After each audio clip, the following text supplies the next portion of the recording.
গোপালগঞ্জ কেন বাংলাদেশের কোন জায়গায় মুজিববাদীদের আমরা আর দাঁড় হতে দেব না।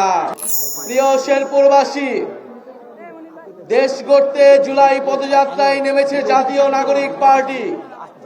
বৈষম্য বিরোধী ছাত্র আন্দোলন থেকে এক দফার মাধ্যমে গণ অভ্যুত্থানের রূপ নিয়েছিল সেই আমাদের কোটা সংস্কার আন্দোলন।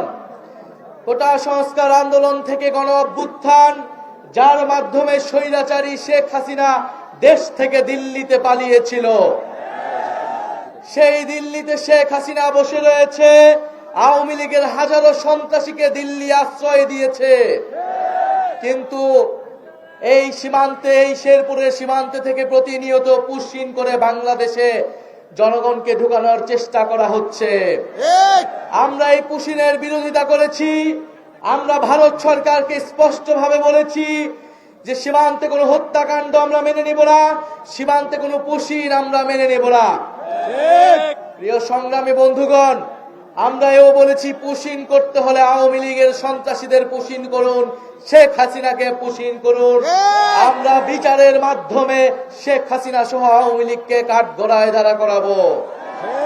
প্রিয় সংগ্রামী শেরপুরবাসী, বিচার সংস্কার এবং নতুন সংবিধানের দাবিতে দেশব্যাপী জুলাই পদযাত্রা হচ্ছে।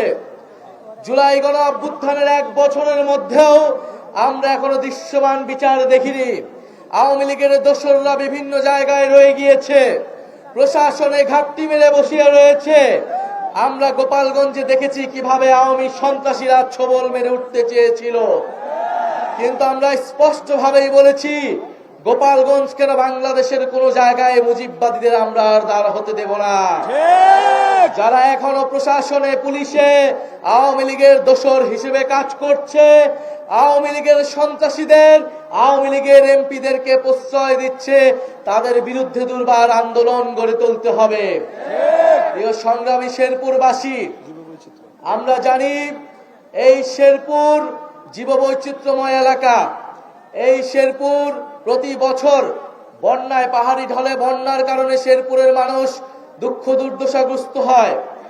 এই শেরপুরে প্রাকৃতিকভাবে বন রয়েছে, সেই বন উজাড় করার কারণে, খাদ্য সংকটের কারণে হাতি লোকালয়ে চলে আসে।